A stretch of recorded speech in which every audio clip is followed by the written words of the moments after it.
Hindi pa rin matunawan mga kababayan yung mga critics sa pagsilpi-silpi ng ating mga government officials, NBI, yung mga taga-DILG, yung mga pulis. Na-star-struck nga po kay Alice Goo. Inasikat kasi ninyo. At si Alice Goo kasi, talagang ugali yung mag-smile. Yun ang personality mga kababayan niya. Pag alam po ninyo, ganyan talaga yung mga manluluko. Kailangan maamo at nagbabagang mga balita at magtalakay sa mga isyo na lipunan. Opinyon, para at paglalantad sa katotohanan. What you see is what you get. Unisan. Manginiti. Kasi pag hindi maamo yung mukha mo at hindi ka palangiti, hindi ka niyan makakaluko. Di ba? Sabi po ni Benhur Abalos, Abalos pala ang pag-pronounce yan, Benhur Abalos. Hindi ko man niya mapigil yung pagngiti o kung anong gagawin ni Alice Goo habang nagpa-picture. That is for documentation. At saka siyempre kasama nila yung press for transparency ng operations. Di ba? Kaya may mga pa-picture-picture. Ngayon, nagpaliwanag na yung ating Pangulong Bongbong Marcos. Mamaya ibigay ko sa inyo. Tama naman yung paliwanag ng ating Pangulo. Kaya lang, ibigay ko muna yung iba-ibang mga reactions galing po sa mga dilawan. Pinagpiestahan po. Yung iba po, nakikisakay din ng mga dilawan kasi may ambisyong mag-senador. O diba? Siyempre, ang nakaprintira mga kababayan, si DILG Secretary Benhur Abalos, na sabi, tatakbo din sa unit team bilang senador. Naungusan sila. Kaya siyempre, gusto rin na umabol itong mga gustong tumakbong senador, nakasilip sila ng pagkakataon na siraan yung DILG Secretary. Alam nga naman na niya, ikaw lang yung magpasikat. Alam na natin yung mga ganyan, sa tanda na natin to sa pagiging mamamahayag, pagiging journalist. Nainggit lang kayo kay Secretary Abalos na marami siyang kasamang media. Diba? Pero it is normal sa DILG na pumunta doon and it is justified. Pati si General Marbil, kasi nga po, mga kababayan, high profile personality po itong si Alice Goo. Kaya pinasiguro na ni Abalos sa ni General Marbil. Sabi ko nga mga kababayan, dapat i-appreciate na lang ninyo. Kasi anya, umarkila pa ng eroplano. Ang tingin nila, special treatment. Yan ang gusto ninyo. Isa kaysa passenger airline, iba ka malagay pa sa peligro yung mga pasaheros. Kaya tama lang yung desisyon na yon. O ngayon, ito mga kababayan yung mga reactions po, kritisismo. Galing kay Senator Risa Ontiveros. Sabi niya, "We want answers, not a photoshoot." Matapos niyang makipagtaguan sa batas, ginawa namang fan meet nitong si Alice Goo ang pagkakaaresto niya. Kulang na lang, red carpet. Ngayon, paano ganun yung personality noon? Hindi mo man mababago yung personality noon. At saka yung mga taga-media, yun naman yung makukulit na siyempre makakuha ng picture for publication. At saka yung mga taga-NBI, for souvenir photo siguro nila, para ipagmayabang man siguro sa kanilang mga kakilala at kapamilya, kami anya yung nakahuli. O kami anya yung sumundo. Di ba? Ito na yung kultura, mga kababayan ngayon. Mahilig mag-selfie-selfie. Yan ang sabi ng ating Pangulong Bongbong Marcos. Mamaya iparinig ko po sa inyo. Kasi tinanong ng mainstream media. Kasi marami anyang bumabatikos. Para lang yan, binatikos pa ninyo, napakalit na bagay. Tama? So sabi niya, tingnan na natin kung gaano siya ka-photogenic sa hearing sa Lunes. Only picture siya doon. O di, tanong na ninyo yung lahat ng uri ng tanong. Di ba? Paliguan ninyo ng tanong. Gisahin ninyo ng gisahin para ibuga. Ikanta na niya kung sino-sino yung mga protector niya, kung sino-sino yung mga kasabwat na sa mga krimen ng kanyang... Yung full story ng balitang yan, click subscribe muna dito sa ating YouTube channel and hit the notification bell para lagi po kayong updated sa mga kaganapan dito sa ating bansa. Like and share na rin po ninyo ang ating video. At huwag na rin po ninyo na skip yung ating mga commercial ads para tuloy-tuloy lang ang pag-unlad ng Bagong Pilipinas. Sa mga nagana po ng malinis and spacious fitness gym, pumunta lang po kayo sa aming Colossal Fitness Gym. We also offer Grab Car Rental with our brand new 2023 model ng Toyota Innova. We also accept booking for those who are planning to travel via PAL, Cebu Pacific, and other airline companies, local and international, and bills payment for Meralco Bills, Aleco Bills, PLDT, etc. Ang Colossal Fitness Gym is located at 3rd floor Security Bank Building, Lanco Business Park, Legazpi City, Albay. For inquiries, look for Gilon Maravillas, contact number 0966-802-0949. Yan po yung aming Innova. Lagi na pong matao sa amin.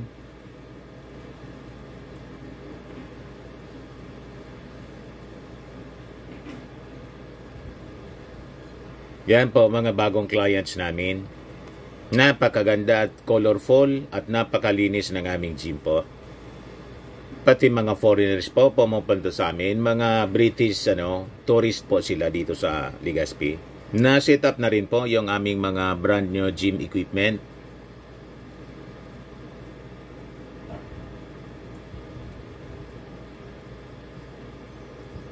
May treadmill na rin po kami. Ito naman po yung bago naming product na binibenta online. Eye Glow Serum, whitening po siya. Tingnan ninyo yung epekto sa aking anak na architect before and now. Yung mga inquiries po ninyo, dumiretso na lang kayo sa kanyang Facebook account, Riz Maravillas. Ito naman po, Firmax Firming and Lifting Cream. Pinapahid po sa mga pulses in affected area. Mainam po sa paninigas ng mga kasukasuan. Ito naman po, Automax Radiant Serum. Sa mukha naman yung application, anti-aging po siya. You will look 10 years younger than your age. Sa mga cancer patients naman po, baka lang gusto ninyo itong itry. Naing siya red mixed fruit drink. Hindi mo po siya gamot, food supplement siya. Kaya lang, gawa siya mga kababayan sa goji berry. Yung goji berry, may anti-cancer properties. O ngayon, yung mga inquiries ninyo, dumiretso na lang kayo sa aming messenger sa Facebook para masagot namin agad. Ayos pa? Ayos na ayosan niya, Mr. Maravilla. Kinasangkutan, yun naman yung ating ini-expect. Isang paalala rin sa ating mga kasamahan sa gobyerno, hindi dapat ginagawang social event ang pagkakaaresto ng isang puganting sangkot sa patong-patong na kaso ng human trafficking, money laundering, fake identity, gross misconduct, illegal recruitment and detention at corruption. Pinaglalaroan ni Alice Goo ang mga batas ng Pilipinas at ginagamit niya ang posisyon niya para makapag-operate ng mga pogo na naging sangkot sa kidnapping, murder, human trafficking at prostitution. Alice Goo, the fake Filipino, will have a lot of explaining to do on Monday.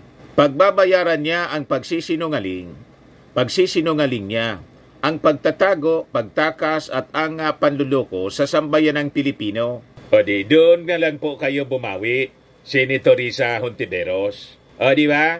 Pero yung pagsilpi-silpi ng mga government officials, that is, sabi nga natin kanina, trivial things, maliit na bagay. Paano gano'n na yung kinaugalian ngayon? Nasa kultura na tayo ng selfie-selfie Nakasanayan na ng mga tao na pagkilala, hindi na nawawala yung pasilpi-silpi. Di ba? Yun ang pinaliwanag ng ating Pangulo. O ngayon, sabi natin, sumakay pa yung ibang mga may ambisyon na mag-political comeback. Talagang binakbakan po si Secretary Abalos.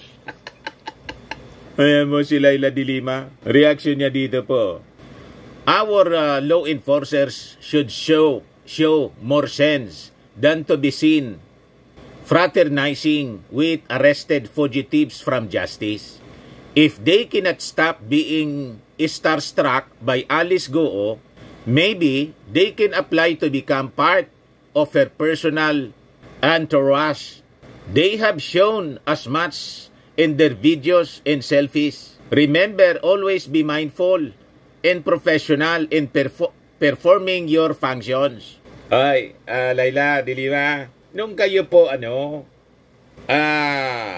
inaristo at nakulong, marami din, di ba, na nagpapasilpi-silpi sa inyo. May mga senador pa nga galing sa Amerika at mga human rights advocates ang excited kayong makita at nagpa-picture-picture sa inyo. Parehas din po dito. Di ba? Kaya ayahan mo na. Mga sikat kayo eh. So normal siya. Ang dami din noon. Nagpapa-picture sa inyo. Nagpapa-selfie. Una, yung mga members ng media, pinag-agawan kayo siyempre para kumuha ng mga kwento. At pagkuha ng kwento, importante may bagong picture. That is normal. Para pag pinablish nila sa kanilang mga dyaryo, saka sa mga television, bagong footage, bagong picture. Hindi yung paulit-ulit na lang na picture yung ginagamit. Tama? So that is normal pag ang isang tao pong kilala na involved sa kung ano-anong controversy, sa kung ano-anong mga kaso. Ito naman yung mga kasama niya, si Teddy Bagilat, baka tatakbo uling senador, kaya nakisawsaw. Parang meet and greet lang ng isang balikbayan. Si Erin Tanyada, ganun din. Tatakbo ulit sigurong senador. Wow, private plane. This is how we treat an alleged accused for violating Philippine laws. Special treatment. Yun nga mga kababayan yung sinasabi natin. Sa inyo siguro, special treatment. Dapat man talaga itrato itong espesyal na kaso. Kasi pag trinato natin itong simple lang, baka masingitan tayo ng mga taong gustong isilihensyo itong si Alice Goo. Importante yung kanyang testimony. Kaya gano'n na lang yung security sa kanya, including yung pagsundo sa kanya para walang madamay na iba, kaya eroplanong pribado. Naintindihan na po ninyo, former Congressman Erin Tanyada, i-appreciate na lang ninyo yung ginagawa ng ating gobyerno. Unang-unang kapartido ninyo yung unang nagpaputok ng mga controversies laban sa Pogo, si Risa Ontiveros. At pasalamat na lang kayo kasi mahirap na siya uli sa Senado after na tumakas siya para hindi masagot yung mga tinatanong ng Senado sa kanya. So yun yung dapat ninyo na ginagawa. Appreciation sa efforts na ginawa ng ating gobyerno to secure the witness and the accused para iharap sa ustisya. Ganun po ang tamang reaksyon ng mga matitino ang pag-iisip. Si Win Gatchalian, ganun din. Ito yung post niya. No less than the DILG Secretary and Chief PNP to fetch a small town fugitive mayor from Jakarta. The special treatment is unusual. The BIP fugitive coming back to face charges in a private jet. The private jet is an overkill for a fugitive who evaded our laws and disobeyed official orders. Hindi naman kailangan ng BIP treatment. Sabi pa niya, doesn't make sense. Tumakas siya dahil may death threat siya dito. Pero feel safe siya sa mga Filipino officials dito. Ito naman si Senator Win Gatchalian. Humingi ng proteksyon sa mga Filipino officials kasi di ba sabit siya sa kung ano-anong krimen? Money laundering, Pogo operations, human trafficking, at malamang konektado pa sa smuggling ng mga droga. So siyempre, may mga personalities na involved na malamang mga matataas na opisyal ng dating administrasyon. At saka, di ba, may mga sinasabi na baka member ito ng isang triad. Kung hindi isi-secure ng maayos ng ating mga authorities ng PNP, ng DILG, baka wala nang iharap na Alice Goo para maimbestigahan ninyo sa Senado. Tama po? Ngayon, yung pagngiti-ngiti niya, kasi sabi ni Alice Goo, secure yung kanyang pakiramdam. Hindi man yun pwedeng i-dictate ng ating mga officials. Hindi man yun pwedeng sabihan ni Abalos si Alice Goo, sa pag-arap natin sa media, ibibrief muna kita ha, huwag kang ngingiti. Kasi mahilig kang mag-smile. Baka isipin nila, friendship tayo. Walang control doon sa facial expression ng isang suspect, ng isang accused. Ang ating mga authorities, kung umiyak siya, bala siya sa buhay niya. Kung yan ang feeling niya, paano feel ni Alice Goong tumawa, mag-smile? Mapipigil ba yon? Ay yung magwaki-waki sa picture? Yun ang sabi sa paliwanag ni Abalos, nang tanungin ng media kasi binabakbakan siya ng mga critics nga, tulad po ninyo. Itanong na lang ninyo kay Alice Goo yung gusto ninyong itanong kasi siya pwede na ninyong tanungin kasi nasa kamay na siya ng ating mga authorities. Doon na lang ninyo i-focus ang inyong energy. Tama po? O ngayon mga kababayan, ito yung interview sa ating Pangulong Bongbong. Sabi ng ating Pangulo, ito na niya yung kultura kasi natin, yung selfie culture. Pakinggan po natin mga kababayan. Of Mayor Alice Goo, nababatikos po yung ating mga government officials for having a photo with Mayor Goo for impropriety and also parang may special treatment na ginagawa ang government. What's your take on this? Well, I think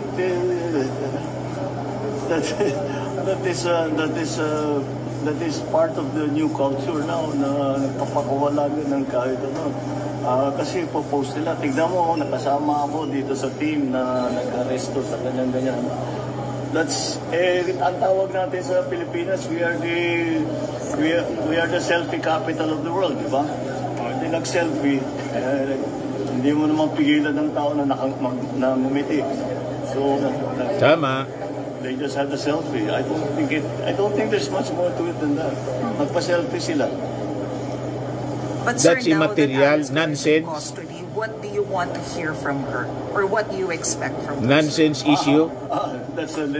Those are two very different questions. What I want to hear from her is for her to lay out exactly how these POGOs became such a large, it's basically a criminal enterprise. And as mayor, for her to say she did not know this was going on, is very difficult to believe. Because as a former local government executive, it seems impossible that an operation that is a few hundred meters away from my own office, hindi ko alam yung nangyayari doon, illegal na ganitong kalaki na operation. Kaya sana may paliwanag niya kung bakit hindi niya alam. At kung paano bilang isang mayor na hindi niya malaman kung ano yung nangyayari doon sa bayan niya ng ganyang kalaki na problema. Tapos marami pa siyang kasagutin. Paano siya yumaman ng ganyan? Ba't ang dami-dami ng pera? Paano siya naging mayor na hindi naman sa kilala ng tiga doon? All of these things. All these questions have actually been asked by both the House and the Senate. I just hope she answers it better than her cohorts. Sina Cassandra Ong at saka sina Silong. Very evasive makasagot. Sana naman mabuti-buti ang sagot ni Alice Goo as compared dun sa mga kasamahan niya. Because it will not help her at all to be evasive.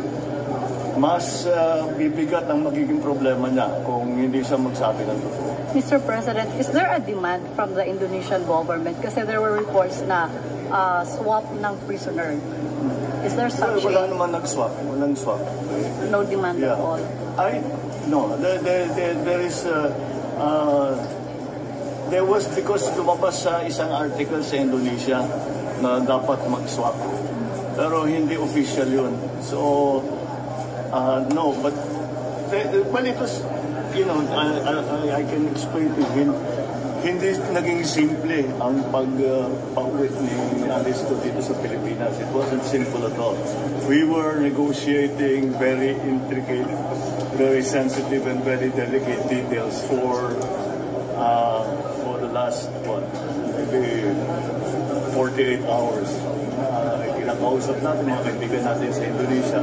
Mabuti na lang, marami tayong naging kaibigan na dahil sa pagpunta-punta ko, pagpunta ko sa mga iba't ibang bansa, Indonesia being one of them, at paging malapit kami ni President Jokowi, naging bahagi yun. Kaya kahit na hindi ganun kasimple ang pag-transfer, napakiusapan naman natin ang mga kaibigan natin sa Indonesia na payaan ng Pilipinas, kunin na siya, iuwi siya dito sa Pilipinas. Okay, thank you, sir.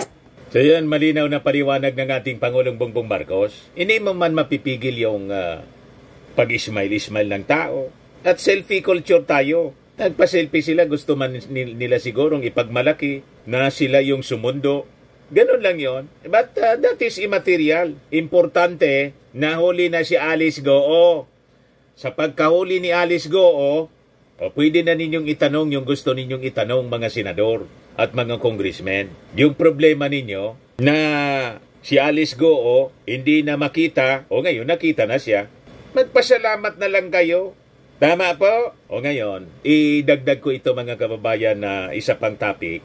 Kasi ngayong araw na to, isinasagawa po yung Senate hearing, Committee on Human Rights ng Senado sa sinasabing human rights violation and abuse of authority ng ating mga kapulisan sa pag-serve ng warrant of arrest kay Pacquiao. Yan po, ang nag-attend na senador, dalawa lang. Wala si Bongo. Ang presiding po si Senator Bato, tapos nandyan si Senator Robin Padilla. Committee on Justice and Human Rights. Ginagawa ito mga kababayan sa Davao City, doon mismo sa City Hall. Nandun si General Torre, nandun si Atty. Torion, nandun si Jason Sa, imbitado din pala. Si Badoy nandun din po. At yung mga church officials. Sa gobyerno, other than the PNP, nandun yung DILG, nagpadala din ng representative yung NAPOLCOM, at siyempre yung Commission on Human Rights. Kasi yun nga yung mga aligasyon nila ng mga taga-Kingdom of Jesus Christ, yung mga members po, at siyempre yung abogado lalo na may violation of human rights. Sabi ko nga, kinumplika nila kasi yung problema. Napakasimple yung problema, kinumplika nila. Pati si Senator Bato, yung kaguluhan dyan po sa Kingdom, ang makakapagsolusyon man lang yan, sila, si Bato, si Robin Padilla, yung dating Pangulong Digong, ang gagawin nila, at saka si Inday, kukumbinsihin lang nila mga kababayan si Pacquiao na sumurrender sa gobyerno. Dapat yon ang posisyon nitong mga senador kasi sila parte ng gobyerno. Sumusweldo sila, mga kababayan, from the taxes of the Filipino people. At si Digong, dati siyang Pangulo, kaibigan niya si Pacquiao. He has that great influence sa kanyang kaibigan. Tama po? Kailangan posisyon nila parehas ng posisyon ni Pacquiao.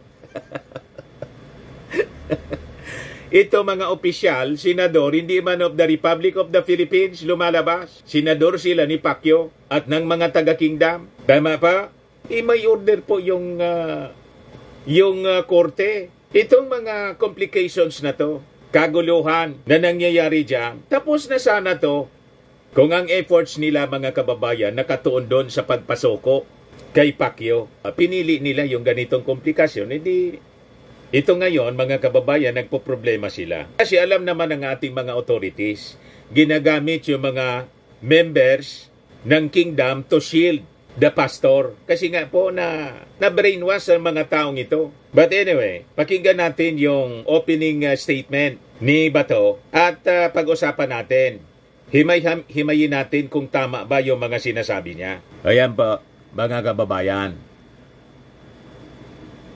First of all, I wish to express my gratitude to the city government of Davao for sharing this space with us. In the midst of all the things that seek to divide us and pit us against each other, ang mga Davaoenyo wala nagpahuyang-huyang.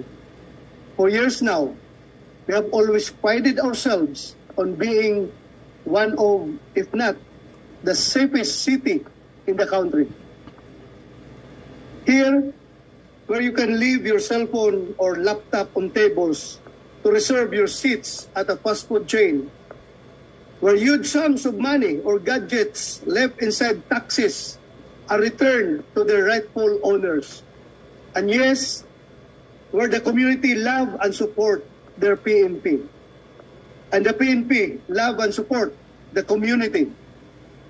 Sa tuwing sinasabi ng isang taga Davao na ligtas ang kanyang lungsod, hindi po ito urban legend. Ito isang buhay na katotohanan. Lately, however, impressions to the contrary have been circulating. Nevertheless, as we come together this afternoon, we not only prove these naysayers wrong, but we also show what we are made of. In spite of it all, life is still here. But the more pressing matter now is the question of human rights. Just this morning, we conducted an ocular inspection of the Kingdom of Jesus Christ compound. Thousands of PNP personnel have been there since August 24. Counting today, 13 days have passed for this operation that has required the combined number and force of 4 regions. Marahil ang ilan sa atin, 13 days na rin hindi nakakauwi sa 7,000 plus lang po ang nanonood. 7,900. 13 days na rin hindi masyado interesado yung mga tao. Opisina.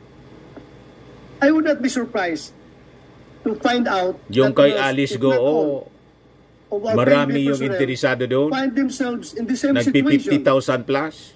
May tinatanong ko kanina na mga taga-ibang region na pulis. 13 days na rin daw talaga silang hindi nakaka-uwi at walang matinong tulog at ligo.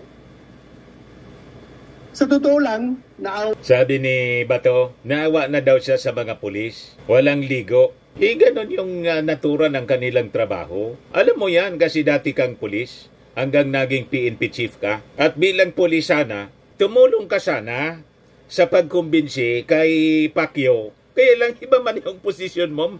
Ang posisyon mo, posisyon ng pugante.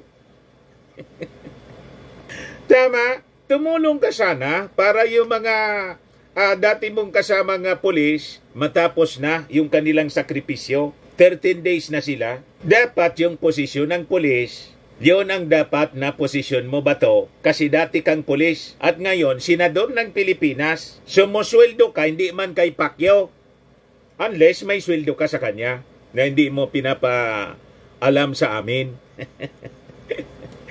Baka campaign donor mo siya. Hindi malayo, di ba? Kaya gano'n na lang yung pagsaklulo mo sa kanya. Pero ang obligasyon mo po, Bato, ay para sa mga mamamayang Pilipino. Dapat gano'n. Ituloy natin mga kababayan yung sinasabi niya dito. Na inasahin sa QJC compound. Isipin nyo, halos 2 linggo na silang nag-barricade. Nakapag-detect na sila ng heartbeat sa ilalim ng lupa. Nag-implementa pa ng whole of government approach noong naghukay sila sa basement ng school campus. Ngunit hindi pa rin naging successful ang implementasyon ng warrant of arrest. Hindi pa rin makita ang dapat makita. Sa paningin tuloy ng mga tao, mukhang may kakulangan sa ating mga pulis. O didagdagan mo. Nalaman ng balita ngayon kung paano nahuli kaagad ng Indonesian National Police ang mga taong pinaghahanap ng ating gobyerno. Walang And I wonder, sa Indonesia kasi po, walang mga senador na tulad ninyo. Walang mga tao na tulad ninyo. Doon, ang mga Indonesian officials, nagkakaisa sila na pag may fugitive, they are on the side of the government sa pagtulong sa mga authorities para mahuli. Yun ang dahilan. Pero dito, you just imagine, kayong mga senador, ginagamit ninyo yung posisyon ninyo Hindi para maglingkod sa Pilipinas, kundi maglingkod kay Pacquiao. Yun ang maling-mali. So, naintindihan mo na ba to? So, I think the Filipino people, alam na nila yung gagawin sa midterm election. Can compensate for low returns and low morale, especially if the latter two come allegedly at the expense of our most fundamental human rights. Thank you sa inyong pakikinig. I would like to yield the floor to my colleague, Senator Robinson Padilla, for his opening statement. Ang human rights na sinasabi po ninyo na napakaraming violation of human rights, no, yung war on drugs po ninyo. Kaya nga, hindi ko maintindihan kung bakit you have that gall na magsabi ng mga issues tungkol sa pag-defend ng human rights. Na kayo nga po, iniimbestigarahan ng Committee on Human Rights, Quad Committee ng Congress, ayaw man ninyong magpaliwanag. You see? Kaya ang nanonood sa inyong investigation ngayon, Senate investigation, nag-pick lang 8,000, ngayon pababa ng pababa. Hindi makumbinsi yung ating mga mamamayan. 7,600 na lang yung nanonood. 7,729. Kanina 8,000. Malayo doon sa investigation ng Congress. Umaabot sa 60,000. Yung live na nanonood sa congressional investigation ng Quad Committee. Credible kasi yung mga ginagawang investigation. Ito, in aid of Pacquiao, hindi man in aid of legislation. Tama? O ngayon, si Robin Padilla may opening statement din. Pakinggan natin. Dali lang po. A'udhu billahi minasyaitanirrajim. Bismillahirrahmanirrahim. Alhamdulillah rabbil alamin. Bismillahi wassalatu wassalamu ala rasulillahi. Assalamualaikum warahmatullahi wabarakatuh. Pagbati po sa inyong lahat ng kapayapaan, awa, at pagpapala po ng nag-iisang Diyos. Ako po ay nagpupugay unang-una sa chairman po ng komite, Senator Bato de la Rosa. Amin pong pinagmamalaki, balls of steel. Siya po ang aming pambato, pinakamatapang na senador.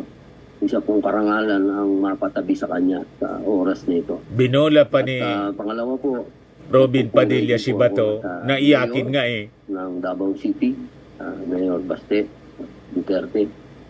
At sa lahat po ng mga panauhin namin sa pagpupulong na to, mabuhay po sa PNP, mabuhay sa ating po mga taga-gobyerno, at siyempre po sa KOJC. Peace be with you. Ako po ay bago sa larangan ng politika. Bagamat ang aking pamilya ay matagal na pong nasa politika. Pero ako po ay kailanman hindi ako nagnais na mapasok sa politika. Siguro dahil sa mga sitwasyon na ganito. Ito po ay para sa akin ang una nating dapat isiping lahat. Dami pang paligoy-ligoy si Robin Padilla. Pwede man niyang tawagan si Pacquiao. Na batas, ang saligang batas. At sana po, bilang tayo na sumurrender na sa mga authorities at tarapin sa husgado. Ang kasama naman po natin sa yung kaso. Tayo pong lahat ay Pilipino. At tayo po minsan nagkasama-sama. Dahil sa pagmamahal po natin sa bayan natin at tayo po'y sumusunod sa konstitusyon, sana po ang pakiusap ko sa dalawang panig, sa usapin po ng pagdinig nito, wala po ditong sasabihin ay maka-Duterte kami. Yan ang sinasabi. Kaya nyo totoo man talagang maka-Duterte kayo? Maka-Duterte kayo. Kaya nga isa yung posisyon ninyo Hindi po tayo tumigil sa ganitong paniniwala, hindi tayo aasenso. Kaya nga hindi tayo umaasinso. Hindi talaga tayo umaasinso dahil sa inyo, yung uri ng mindset ng mga politikong tulad ninyo. At dito po sa, wala po kami ditong pinapanigan. Ang pinapanigan namin kung ano ang sinasabi ng saligang batas. Yun po ang susundin natin. Doon po tayo pupunta lahat pagkatapos ng usapin nito. Saligang batas, inapakalinaw po. May legal order yung husgado sa warrant of arrest. Ngayon nga yung latest nga po yung TPO na pinalabas ng korte ng Davao City, ninal in void ng Court of Appeals. You see, sabi sa saligang batas, dapat tayong lahat may equal protection of law para magkaroon tayo ng equal protection of law. Kailangan yung proseso ng batas, yung due process, irespeto ninyo.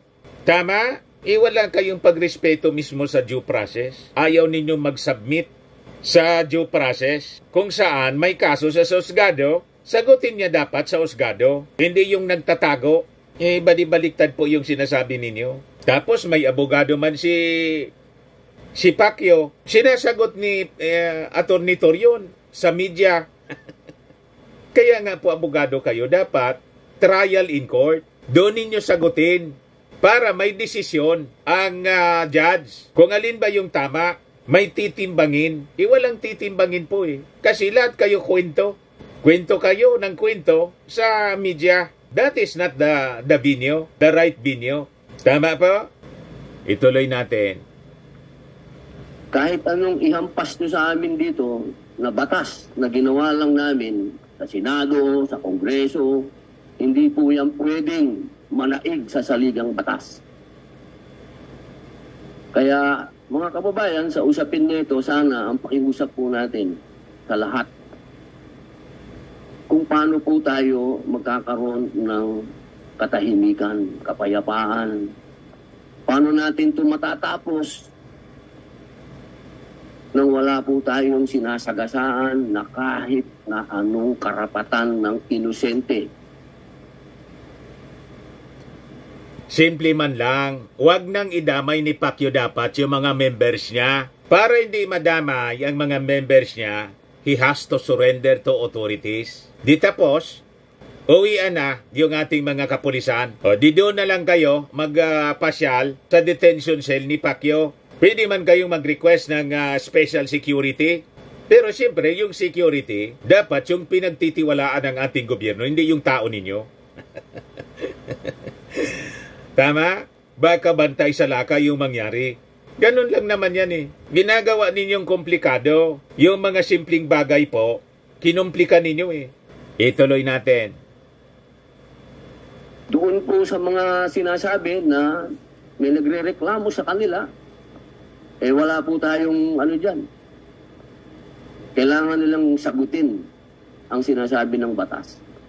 Pero doon po sa mga taong walang kinalaman, si Pacquiao dapat managot sa batas.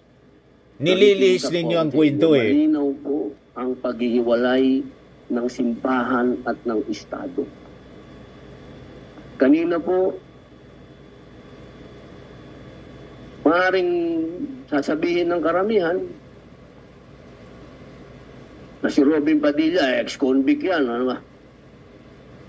Alam niyo, sa totoo lang naiyak ako kanina nung pumasok ako sa katedral ng KJOC. Muslim ako. Pero naging kaugalian ko na po yung pag pumapasok ako ng kahit anong simbahan, nag-aalis po ako ng sapatos. Pero kanina, hindi ko po nakilala na katedral yun. Hindi po ako nakapag-alis ng sapatos dahil huli na po nung sinabi sa akin na katedral pala yun.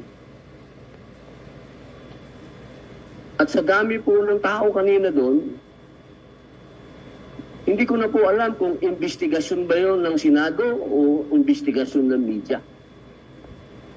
2 beses po akong naitulak, tinamaan ng kamera.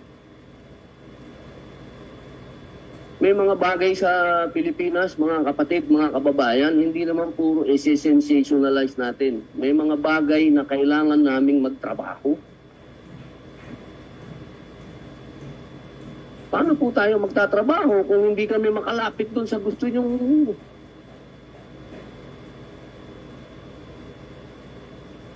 Makikipag-usap kami doon sa mga pulis, ayaw makipag-usap sa amin. Siyempre, hindi ito risado. Hindi naman ako nag-iimbestiga. Gusto ko lang kamustahin dahil alam naman lahat na PCCR ako, criminology ako, nangarap ako maging pulis. Ito naman si Robin Padilla. Basic yun sa mga authorities tulad ng police, NBI, armed forces. Alam natin yan. Para din sa Senado, may mga authorized lang na pwedeng magsalita. Halimbawa, sa Chief of Staff mo, hindi lahat ng staff mo diyan sa Senate pwedeng magsalita tungkol sa iyo. May otorisado ka lang. That is normal and we have to respect that para walang confusion. Hindi lahat ng members ng PNP, pag tinanong mo, pwedeng sumagot. Hindi man pwede silang sumagot. May authorized, kaya may spokesman. Kinausap mo sana si General Torres, sasagutin ka noon. O dyan, sasagutin ka dyan kasi investigasyon ng Senado. Pero ordinaryong members ng PNP, hindi man yan magsasalita. They're not authorized to talk. Naintindihan mo na, Senator Robin. Tanda mo na, naging senador ka pa, tapos magtataka ka sa ganyang hindi ka sinasagot, hindi ka naman mag-iimbestiga. Senate investigation yung ginagawa mo dyan eh. Di ba Senate investigation yan? Kaya hindi sila magsasalita. They're not authorized to talk. O ngayon, nagre-reklamo ka. Pambira. Pambira daw. Paano tayo matatapos? Mga kababayan, kung sana, Chairman, ang maging tulong nitong pagdinig na to, kasimple-simple, pasurinderin ninyo si Pacquiao. Matapos ang kalbaryo ng KJ. Hindi matatapos ang kalbaryo kung hindi sosoko si Pacquiao. Kawawa yung mga polis doon. Tinatanong ko. Silang gumawa ng kalbaryo nila. Yung leader nila. Di ba? Napakalinaw. Ang gumawa ng kalbaryo, gumawa ng problema, yung leader ng kingdom. Kung sumurinder na siya, di tapos na. Sa husgado siya magpaliwanag dapat. Naglulungga siya dyan sa kingdom. Ang dapat naming marinig sa inyo na mga members ng Senado, ano yung inyong masasabi doon sa mga inaboso ni Pacquiao? Kumusta naman? Wala kaming marinig. So mas matimbang sa inyo yung isang pugante na kayang-kaya niyang idepensa yung kanyang sarili kung wala siyang itinatagong kung hindi niya ginawa yung akusasyon sa kanya. So mapapawalang sala siya. Tama? Pero yung mga nabiktima niya, ordinaryong members yun. Ordinaryong tao. Dapat nga, ang sympathy ninyo na mga public officials nandun sa biktima, hindi doon sa akusado. Tama? Pero sa akin, ang pakiusap ko sa inyo, malinaw ang saligang batas at paghihiwalay ng simbahan at estado. Sana po yung tayo lahat mag-umpisa. Bago po natin ito palahin, bago tayo magsisihan, ang KJOC, simbahan po ito. Yun lamang po. Maraming salamat po. Hindi ko mo simbahan po. Yung leader ng simbahan na nakagawa ng krimen, hindi na pwedeng managot. Kahit anong simbahan, member ka, Muslim ka man, born again Christian, Katoliko, Sabadista, Mormon, Taoist, kung ano-anong reliyon. Pag ikaw nakagawa ng pagkakasala sa batas, kailangan mong panagutan. Kasi may gobyerno tayo na may batas. Napakalinaw yung sabi sa Bible, submission to governing authorities. Hindi ko mo obispo ka, kardinal ka, nakapatay ka ng tao, nakapag-sexual abuse ka. Hindi ka na pwedeng habulin. Sa Amerika ganun mga kardinal, obispo, pinagabol ng batas kasi kinasuhan ng sexual abuse. Yung tinatawag mong separations of the state, the church and state, Iba man yon, tungkol yon sa church activities. Ang church activities na legit, hindi yon dapat pinakikialaman ng gobyerno. Yon ang essence ng separation of the church and state. Pero yung leader ng isang church na nakapang sexual abuse, involved sa human trafficking, sa kung ano-ano pang krimen, hindi man po yan church activity. Tama? Mr. Senator Robin Padilla? Yun bang nagpamasad, sabi doon sa kwento ng isang biktima, nagpamasad sa likod. Tapos, biglang tumihaya si Pacquiao at nangyari yung hindi dapat mangyari doon sa member na isang minor de edad. Kasama ba yon sa seremonya? Sa church activities? Yun ang sinasabi nila eh.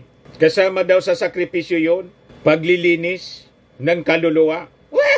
That is rape, pure and simple. That is sexual abuse, pure and simple. Ginamit ni Pacquiao based sa testimony ng yung kahinaan ng isip ng mga biktima. That is manipulation, mga kababayan, using religion.